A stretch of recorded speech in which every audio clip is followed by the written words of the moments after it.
அனைவருக்கும் வணக்கம். இது Sarathi law studies. Sarathi law ஸ்டடீஸில் சிவில் ப்ரொசீஜர் கோடில் part C and part D question பார்க்குறோம்.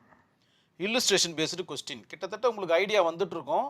பிஎன்எஸ்எஸில் ஒரு 10 வீடியோ கிட்ட போட்டிருக்கு. இதில் இது வரைக்கும் பார்த்தீங்கன்னா 7 வீடியோ வந்திருக்கு. இதை பார்த்தீங்கன்னாவே மற்ற எந்த கொஸ்டின் கேட்டாலும் உங்களால் ஃப்ரேம் பண்ண முடியுன்ற நம்பிக்கை சாரதி லா ஸ்டடீஸுக்கு இருக்குது. இதுக்கப்புறம் நீங்கள் ப்ராக்டிஸ் பண்ணணும், அவ்வளோதான். அணு என்பவர் பானு என்பவர் மீது அவதூறுக்காக டிஃபமேஷன் சூட்டு கேட்பாங்க. எதில் கேட்பாங்க? டாட்ஸில் கேட்பாங்க, பிஎன்எஸில் கேட்பாங்க, சிபிசிலையும் கேட்குறாங்க. சரி, நஷ்ட ஈடு கோரி வழக்கு தாக்கல் செய்கிறார். இவங்களை அவதூறாக பேசிடுறாங்க. அதற்காக பார்த்தீங்கன்னா ஆனரபிள் கோர்ட்டில் ஒரு வழக்கை தாக்கல் செய்கிறாங்க. இரு தரப்பினரும் நீதிமன்றத்தில் நிச்சயமாக ஆஜராக வேண்டிய தினத்தில், கண்டிப்பாக அன்றைக்கி பார்த்தீங்கன்னா 2 பேரும் ஆஜராகணும் அப்படின்ற ஒரு சிச்சுவேஷன் வருது. அந்த தினத்தில் அணு என்பவர் ஆஜராக தவறி விடுகிறார். அணு தான் யார் இந்த இடத்துல? பிளைன்டிஃபாக இருக்கார். ஸோ இவர் தான் வழக்கை தாக்கல் செய்தவர். அன்றைய தினம் கண்டிப்பாக அவருக்கு ஆப்சண்ட் ஆகிடுது, ஏதோ ஒரு காரணத்துக்காக. காரணம் இந்த இடத்துல சொல்லப்படலை. அதன் காரணமாக வழக்கு தள்ளுபடி செய்யப்படுகிறது. இதுதான்டா சாக்குன்னு வழக்கை தள்ளுபடி பண்ணிடுறாங்க. அணுவிற்கு கிடைக்கக்கூடிய பரிகாரம் என்ன அப்படின்ற மாதிரி கேட்கப்படுது. அணுவுக்கு எதனா பரிகாரம் கிடைக்குமா? கஷ்டப்பட்டு ஒரு வழக்கை தாக்கல் பண்ணியிருக்காங்க. இது வரைக்கும் அதை டிராவல் பண்ணி கொண்டு வந்திருக்காங்க.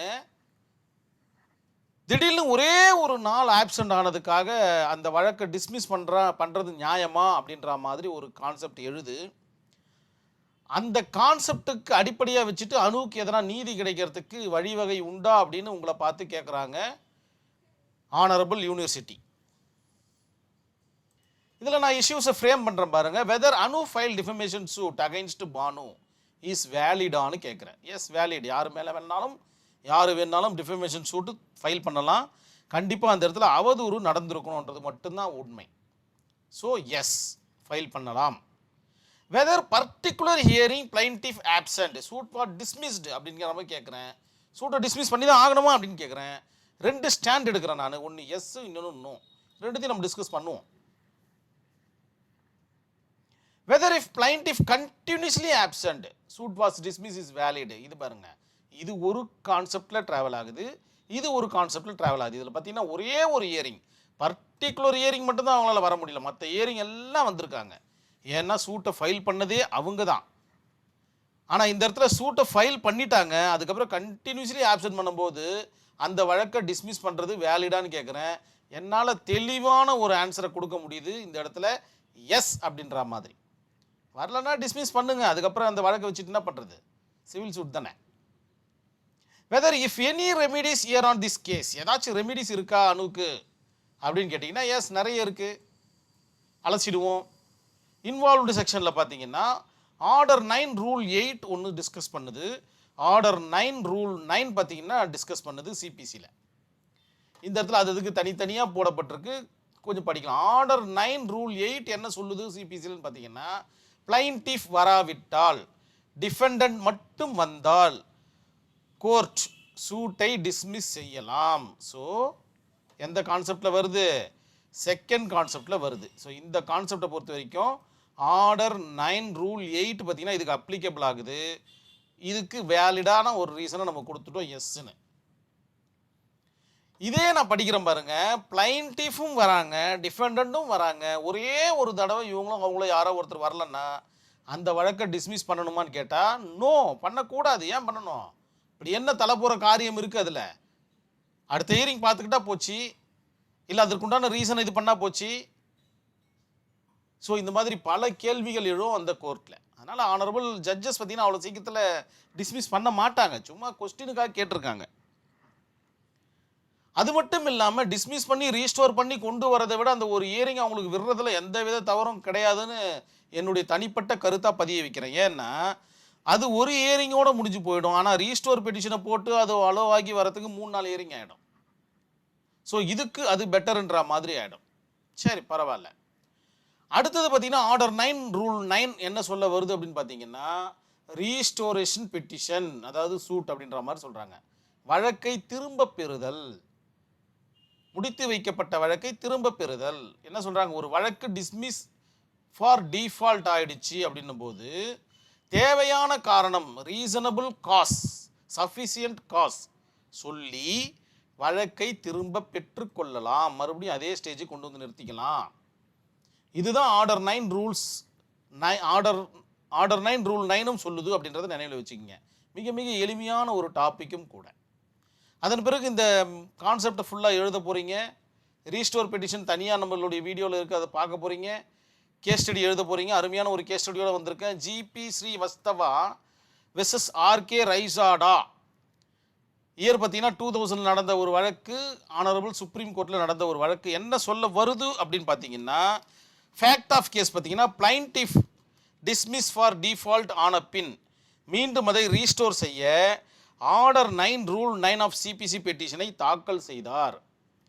இதே மாதிரி டிஸ்மிஸ் ஆகி போச்சு. அதற்காக ஆர்டர் 9 ரூல் 9 அவர் யூஸ் பண்ணுறாரு.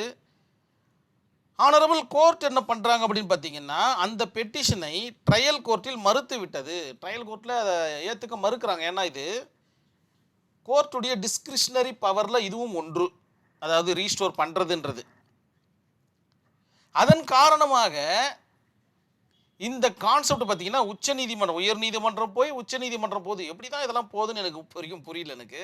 ஸோ அந்த கேஸுடைய நேச்சரை பார்க்கும்போது நமக்கு தெரிய வரும். சரி, ஓகே, ரைட். இது பார்க்கறதுக்கு எளிமையான ஒரு வழக்காக நம்ம நினச்சிடக்கூடாது, அதுக்காக தான் சொல்ல வரேன். உயர்நீதிமன்றம் செல்கிறது. உயர்நீதிமன்றத்திலையும் அதே மாதிரியான கான்செப்ட். பின்பு உச்சநீதிமன்றம் செல்கின்றது. இப்போ உச்சநீதிமன்றத்தில் ஆனரபிள் ஜட்ஜஸ் என்ன ஸ்டாண்ட் எடுக்கிறாங்க அப்படின்றத நம்ம பார்த்துடலாம். இஷ்யூஸை ஃப்ரேம் பண்ணுறாங்க.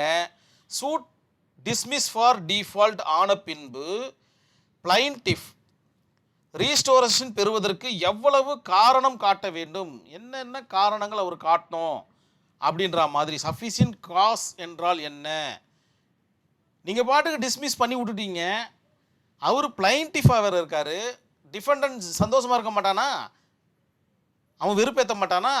ஸோ அந்த நேரத்தில் பிளைன்டிஃப்க்கு உண்டான வழிவகைகள் என்ன அப்படின்ற மாதிரி அதோட அளவுகோலை ஆனரபிள் சுப்ரீம் கோர்ட்டு கேட்குது. சஃபிஷியன்ட் காசுனால் என்ன மாதிரியான வரையறையை வச்சுருக்கீங்க அப்படின்ற மாதிரி ஆனரபிள் கோர்ட்டு ஜட்ஜ்மெண்ட் கொடுக்குது. Order 9 rule 9 of CPC plaintiff restoration of reasonable cause காண்பிக்க வேண்டும். பெட்டிஷனை ரீஸ்டோர் பண்ணணும்னா ரீசனபிள் காஸ் காண்பிக்க வேண்டும். அதுக்கு ரீசனபிள் காசுன்றதையும் வரையறை செஞ்சுடுது. என்னன்னு பார்த்தீங்கன்னா, போனஃபைட் ரீசனாக இருக்கணும், ரியல் ரீசனாக இருக்கணும், ஆனஸ்ட் ரீசனாக இருக்கணும். இதெல்லாம் இருந்துச்சுன்னா அது பார்த்தீங்கன்னா ரீஸ்டோர் ஆகும். இவை எல்லாம் இல்லை என்றால் அந்த வழக்கு டிஸ்மிஸ் பண்ணிடுவாங்க அப்படின்ற மாதிரியான ஒரு ஜட்ஜ்மெண்ட்டை ஜிபி ஸ்ரீவஸ்தவா வெர்சஸ் ஆர்கே ரைசாடா அப்படின்ற ஒரு வழக்கில் அருமையான தீர்ப்பை ஒன்று வழங்கிடுறாங்க ஆனரபிள் சுப்ரீம் கோர்ட். கண்டிப்பாக இந்த இல்லுஸ்ட்ரேஷன் பேஸ்டு கொஸ்டின் உங்களுக்கு புரிய வந்திருக்கும்னு நினைக்கிறேன். இதே மாதிரி டிஃபர்மேஷனில் வேறு என்ன கேட்டாலும் சரி நீங்கள் மாற்றி எழுத நீங்கள் ப்ராக்டிஸ் பண்ணணும். கிட்டத்தட்ட ஒரு 20 கொஸ்டினுக்கு உண்டான ஆன்சரை நீங்கள் எழுதி பழகிட்டீங்கன்னா போதும், ஆட்டோமேட்டிக்காக வந்துடும். இப்போயே உங்களுக்கு இஷ்யூஸ் அழகாக ஃப்ரேம் பண்ண தெரிஞ்சிட்ருப்பீங்க. இதற்கு பிறகு வரக்கூடிய விஷயங்கள் தான் நீங்கள் பார்க்கணும். அதற்கு முழுசாக 50 வீடியோவும் பார்த்தீங்கன்னா போதும், எல்லாத்துக்குமே ஆன்சர் இருக்குது. தெளிவாக நோட்ஸ் எடுங்க. நோட்ஸ் எடுத்தால் மட்டும்தான் படிப்பு. நோட்ஸ் எடுக்காமல் சும்மா வீடியோ மட்டும் பார்த்துட்டு அரியர் மட்டும் கிளியர் பண்ணிங்கன்னா அது உங்களுக்கு ப்ராக்டிஸின் போது உதவாது அப்படின்ற மாதிரி கருத்தை இந்த இடத்துல நான் பதிய வைக்கிறேன்.